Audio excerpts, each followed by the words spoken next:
እባክሽ ስለ እናት ስለ አባት ስትይ እባክሽ ተረጋጊ። ልለምንሽ፣ ይሄ ቤት ይፈርሳል። ልቀቅኝ፣ አልፈልግም። ልቀቅኝ እማዬ።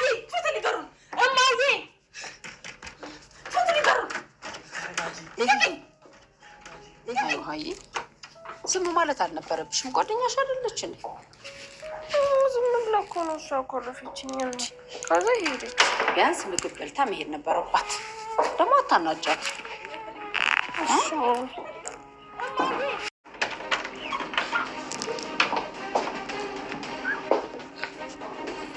ምንድን ነው ናታን?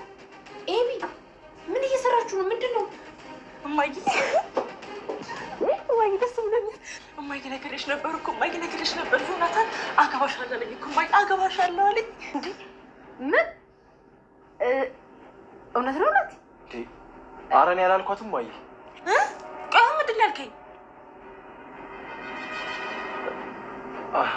እሺ አዎ እማዬ። እሺ ናታን እውነት ነው? አይዞህ አትፍራ።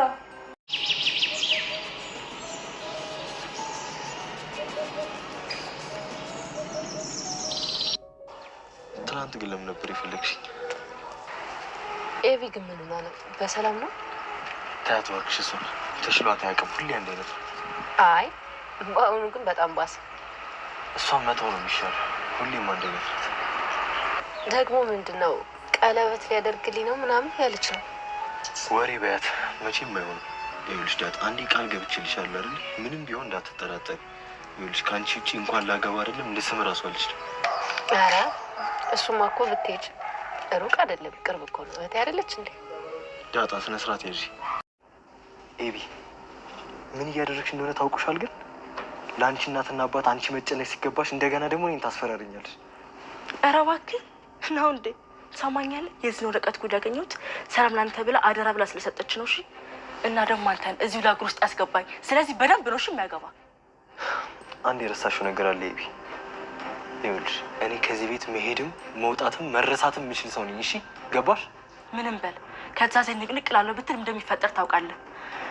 አሁን የኔ ባልነክ ሰላም ለእናንተ ይሁን ውድ ቻናላችን ቤተሰቦች፣ በያላችሁበት የዓለም ዳርቻ ሰላማችሁ ይብዛ። እንኳን ወደ አንድነት ዩቲዩብ ቻናል በሰላም መጣችሁ።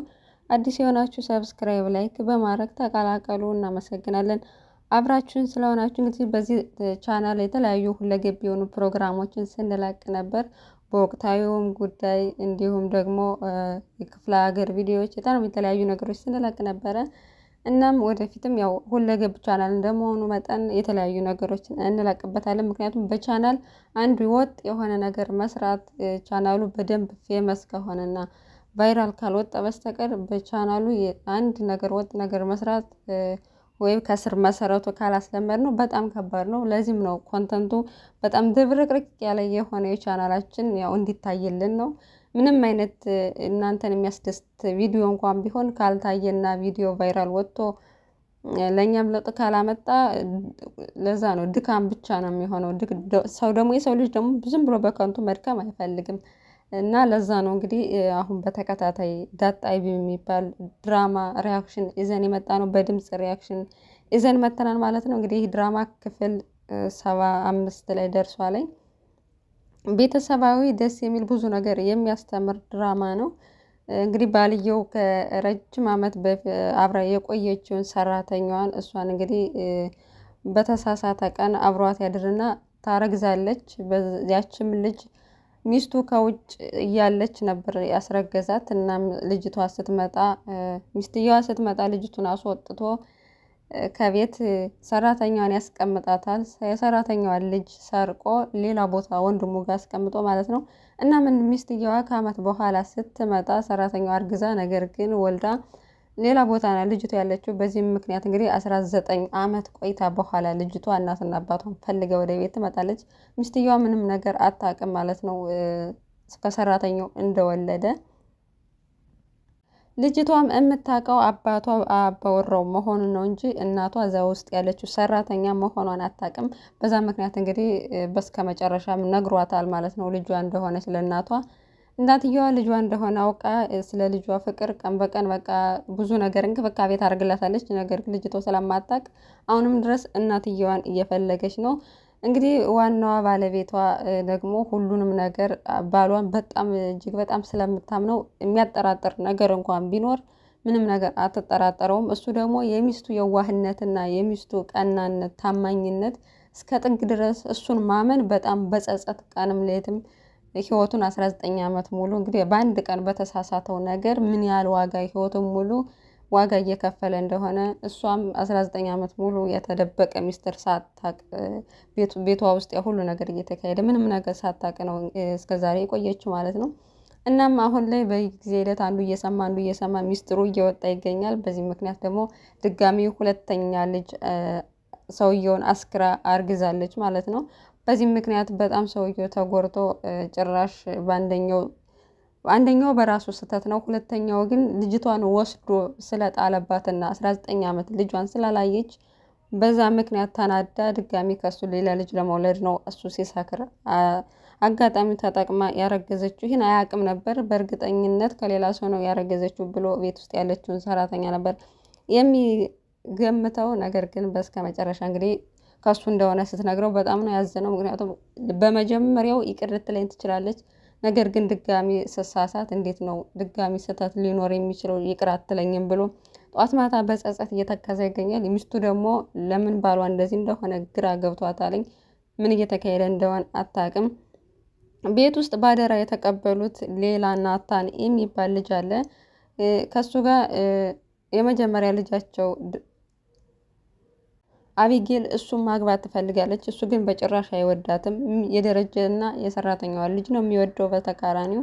እና በዚህ ምክንያት እንግዲህ ስለምትቀና አቢጌል ቤት ውስጥ ያለውን ነገር ሁሉ ተንኮልም ሆነ ጥሩ ነገር ሁሉ ወደ ተንኮል እየቀየረች ቤት ውስጥ ትበጠብጣለች።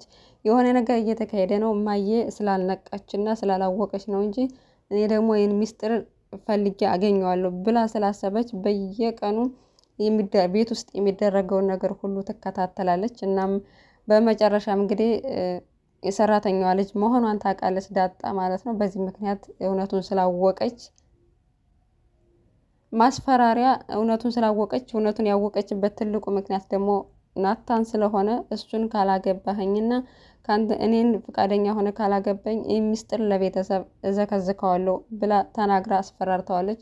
እሱ ደግሞ በእኔ ምክንያት ቤተሰቡ ከሚፈርስ ብሎ ያለ ፈቃዱ እንግዲህ እሺ ብሎ እንደሚያገባት ነግሯታል። እሷም አሁን ላይ እንደሚያገባት ነው እርግጠኛ የሆነችው በዚህ አስፈራርታ ማለት ነው። እናትየዋም ልጇ ናታን በጣም ጥሩ ልጅ ስለሆነ ልጇ እንዲያገባላት ትፈልጋለች። በዚህ ምክንያት እንግዲህ እሺ እንዳላት ስትነግራት በጣም ነው ደስ ያላት። አቢጌል በጣም ተንኮለኛና ምንም የማታስተውል ልጅ ስለሆነች ቢያንስ እሱ ካገባት ትረጋጋለች ብላ እናትየዋ ስላሰበች ማለት ነው።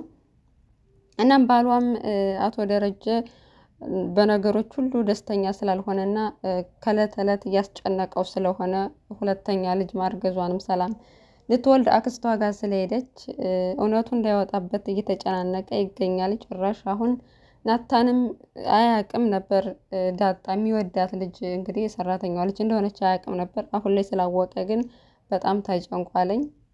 እና ቤተሰቡ በዚህ ብጥብጥ ውስጥ ነው የሚገኘው። ይሄ ሚስጥር ከፈነዳና ወይዘሮ ማርታ ካወቀች ቤቱ ይፈርሳል ብሎ ስላሰበ እሷ የገዛ ልጃቸው አቢጌል ምንም ነገር ሳታስብና ነገሮችን ሳታገናዝብ በምታረገው ነገር ቤተሰቡ እንዳይበጠበጥ በእኔ ምክንያት ደግሞ እኔ ለነሱ እሱ ጥሏቸው መሄድ ይችላል፣ የሰው ልጅ ነው። ነገር ግን እሷ ነበረች ነገሩም በተረጋጋ ሁኔታ እውነቱም እንኳን መውጣት ካለበት በተረጋጋ ሁኔታ እንዲወጣ ማድረግ የነበረባት። እሷ ግን የምትፈልገውን ነገር እንዲያደርግላት ነው የጠየቀችው እና በዚህ አስፈራርታ እሱ የማይፈልገው ነገር ውስጥ ለመክተት ነው ያሰበችው። ይሳካላታል አይሳካላትም የሚለው እንግዲህ በተከታታይ ይዘንላችሁ ስለምንመጣ አብረን የምናይ ይሆናል። ውድ ቤተሰቦቻችን አብራችሁን ስለቆያችሁ እጅግ በጣም እናመሰግናለን። ለዚህ ቻናል ቤተሰብ ሁኑ፣ አበረታቱ። እናመሰግናለን። በያላችሁበት የዓለም ዳርቻ ሰላማችሁ ይብዛ። ሰላም ለሀገራችን፣ ሰላም ለዓለማችን ይሁን። እናመሰግናለን።